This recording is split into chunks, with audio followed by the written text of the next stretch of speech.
When आरेख में दो टाइप से जो है क्वेश्चन पूछे जाते हैं। एक तो पूछा जाता है इस टाइप से, ऐसे हमें दिए जाएंगे और हमें इनका जो है मीनिंग बताना होता है, मतलब इससे क्या होता है, या फिर हमें ऐसे दे देगा कि ये क्या बनता है, मतलब कुछ ऐसा होता है। और एक होता है जैसे कि संख्याओं के हिसाब से होता है, संख्याओं के हिसाब से होता है कि इसमें इतनी संख्या है, इसमें इतनी संख्या है, तो मतलब इसकी कितनी आई। तो ये दो प्रकार के होते हैं। हम आज में ये पहला टॉपिक ये करेंगे, ये वाला आरेखों वाला, जो लगभग सभी एग्जाम्स में पूछा जाता है, दिल्ली पुलिस के एग्जाम में भी पूछा जाएगा। तो देखिए ये जो पहला क्वेश्चन है वो देखिए, इससे पहले हम आपको थोड़ी सी बता देते हैं कि वेन आरेख में क्या कुछ होता है। वेन आरेख में ज़्यादा कुछ नहीं होता।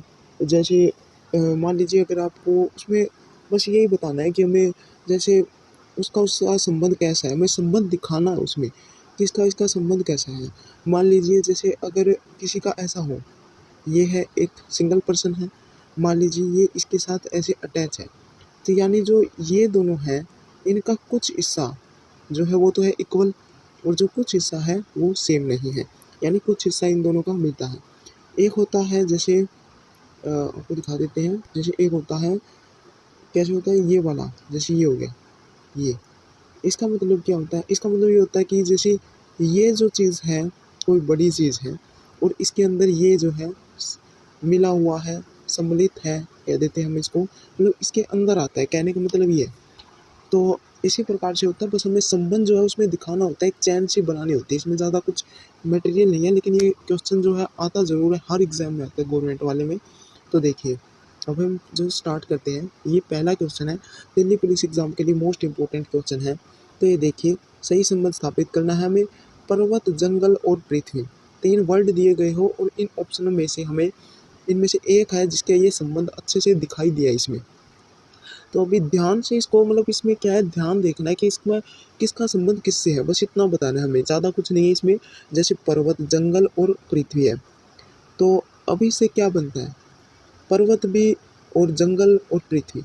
पृथ्वी पे ये दोनों चीज़ें हैं, ध्यान देने की बात ये कि पृथ्वी है, उसके अंदर है ये दोनों चीज़, पर्वत और जंगल। जैसे कि मान लीजिए ये हमारी है पृथ्वी, ठीक है, हम इसको रिप्रेजेंट कर देंगे, ये हमारी पृथ्वी, ठीक है। उसके बाद में हम लिख देंगे यहाँ, मान लीजिए ये है पर्वत, पर्वत और जंगल का कोई संबंध नहीं है, तो इसलिए हम इन दोनों को अलग अलग रख देंगे। ये हो गया पर्वत और ये हो गया जंगल, जंगल हो गया ये। तो ये है पर्वत और ये है जंगल और ये है पृथ्वी। सॉरी, ये वाला जो है ये गोला नहीं है, सिर्फ एक ही गोला रहेगा इसका, ये वाला। तो इसी प्रकार तो ये संबंध बना है इसका, तो ये कौन से में से, ऑप्शन ए आ जाएगा। इसी प्रकार हमें सिर्फ इसमें वो देखने हैं कि संबंध कैसे, चैन कैसे बने, एक आरेख सा बनाना है, बस बिल्कुल सिंपल होता है, ये ज़्यादा मुश्किल होता है और कई बार बच्चे इसको छोड़ देते हैं। देखिए देखिए, इनमें से आरेख राष्ट्र, राज्य और जिले के संबंध को सबसे अच्छे ढंग से दर्शाता है। राष्ट्र, राज्य और जिला, राष्ट्र, राज्य और जिला बताना है हमें। तो जैसे देखिए, राष्ट्र होता है देश, देश मीन्स हमारा मतलब देश हो गया। राज्य और देश का एक हिस्सा है राज्य, और जिला वो है राज्य का एक हिस्सा है। तो इसका कैसा आरेख बन सकता है, ये देखिए, हम ऑप्शन से उठा के देख लेंगे। कई बार क्या होता है, हमें खुद के अच्छे नहीं होते तो हम ऑप्शन की हेल्प लेंगे। जैसे ये पहला ऑप्शन है, ऑप्शन में पहला क्या है कि ये मान लीजिए अगर हम राष्ट्र मानते हैं, ये अगर हम जो है राष्ट्र मानते हैं, ठीक है, तो इन दोनों को हम एक रखो राज्य और एक को जिला मान लेंगे। तो ये सही नहीं हुआ, क्योंकि क्या हुआ है कि राष्ट्र है, राष्ट्र के अंदर जो है एक राज्य होगा, ठीक है, और राज्य के अंदर क्या होगा, जिला होगा, इसके अंदर जिला होगा, ठीक है। तो ऐसे बनेगा ये। तो ये जो पहला ऑप्शन है वो गलत हो जाएगा, ठीक है। अब देखिए दूसरा जो ऑप्शन है वो देखिए हमारा, दूसरा ऑप्शन हमारा करेक्ट हो जाएगा। जैसे ये देखिए, राष्ट्र, ठीक है, राष्ट्र में आ गया ये राज्य, और राज्य का ये है हिस्सा जो है जिला। तो ये ऐसे जो है डायग्राम इसका बनेगा, ये हो गया राष्ट्र, ये हो गया राज्य और ये हो गया जिला। तो ऐसे जो है ये बिल्कुल अच्छा एक चैन सी बनानी है हमें। नॉर्मल सा क्वेश्चन है, कोई ज़्यादा लंबी कहानी नहीं है, बस इसमें थोड़ा सा दिमाग लगाने की ज़रूरत है कि किसका संबंध किस प्रकार है। अब ये इसका संबंध इस प्रकार, इसकी चैन ऐसे बनी है, तो हम ये आरेख ऐसे बनाएंगे। और भी ऐसे होते हैं, बिल्कुल आसान है। बहुत आसान है और ये दिल्ली पुलिस एग्जाम में ज़रूर मिलेगा आपको, एक या दो क्वेश्चन ज़रूर दिखेगा, पक्की बात है। ये अगला क्वेश्चन देखिए, ये थोड़ा इनसे डिफरेंट है। उसमें हमें इसमें थोड़ा अलग पूछा गया है। तो इसमें हमें ये निशान, ये आरेख बनाया हुआ है और हमें ये बताना है कि ये किससे संबंधित है। तो एग्ज़ाम में ना ऐसे क्वेश्चन भी बहुत पूछे जाते हैं, ज़्यादातर यही क्वेश्चन पूछे जाते हैं। तो इसमें हमें बताना है कि इसमें संबंध किसका बन रहा है। तो देखिए जैसे अभी ये है, मान लीजिए कोई एक चीज़ है और उसके दो पार्ट है, ये उसका संबंध है। तो अभी पहला ऑप्शन देखते हैं, आलू, आड़ू और सब्जियाँ।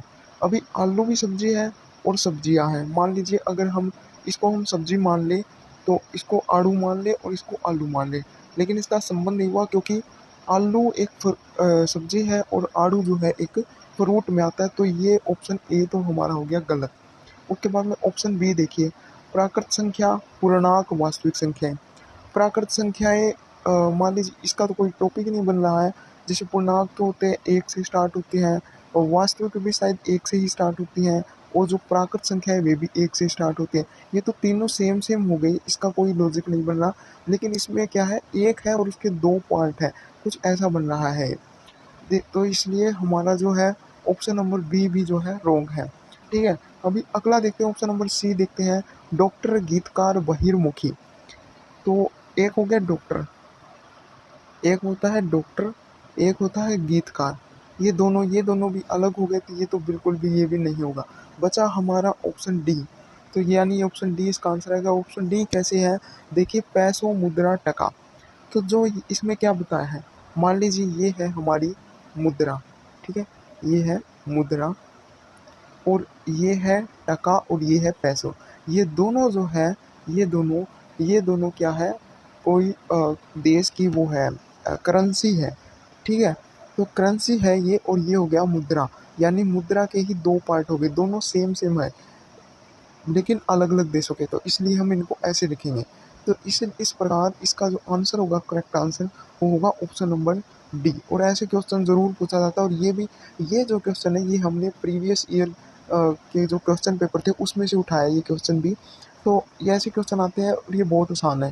देखिए कितना आसान है, हमें बस इसमें देखना है कि एक चैन सी बनानी है, हमें बहुत ईजी क्वेश्चन है। तो ये थे हमारे मतलब इसी पैटर्न से हमें आपको वेन आरेख वाले क्वेश्चन करने हैं और बहुत इजी क्वेश्चन है ये। तो अब हम आपको ना ये जो दो क्वेश्चन आप देख रहे हैं ये आपके लिए प्रैक्टिस के लिए है। आप इनकी प्रैक्टिस करके आप इसका करेक्ट आंसर हमें कमेंट में बताएं और देखते हैं हम कितने आंसर सही आते हैं। कमेंट का जवाब आपको तुरंत मिलेगा। अगर आपकी मिस्टेक है तो हम आपको मिस्टेक भी बताएंगे कि आपने कहाँ मिस्टेक की है। तो इस इन दो क्वेश्चनों को प्रैक्टिस के तौर पर समझिए और इनको ज़रूर करना। ये आपके लिए ये इम्पोर्टेंट क्वेश्चन है और बिल्कुल आसान क्वेश्चन है और वेन आरेख से बिल्कुल भी मत डरना और आपका डर चुटकियों में दूर हो जाएगा। तो इन दो क्वेश्चनों को फटाफट करके और कमेंट में इसका आंसर बताइए हमें। देखते हैं कितने आंसर आते हैं और आपको कितना समझ में आया है इस कमेंट से ही पता चलेगा। और प्लीज़ इस वीडियो को लाइक कर देना अगर आपको थोड़ी भी यूज़फुल लगती है तो, और वीडियो को अपने दोस्तों के साथ शेयर भी कर देना। और हमारे चैनल पर नए हैं तो चैनल को सब्सक्राइब ज़रूर कर देना। और प्लीज़ यार मेहनत बहुत लगती है बनाने में वीडियो, तो प्लीज़ यार एक लाइक और सब्सक्राइब तो ज़रूर बनता है यार। थोड़ी सी हेल्प कर दो please, thank you so much.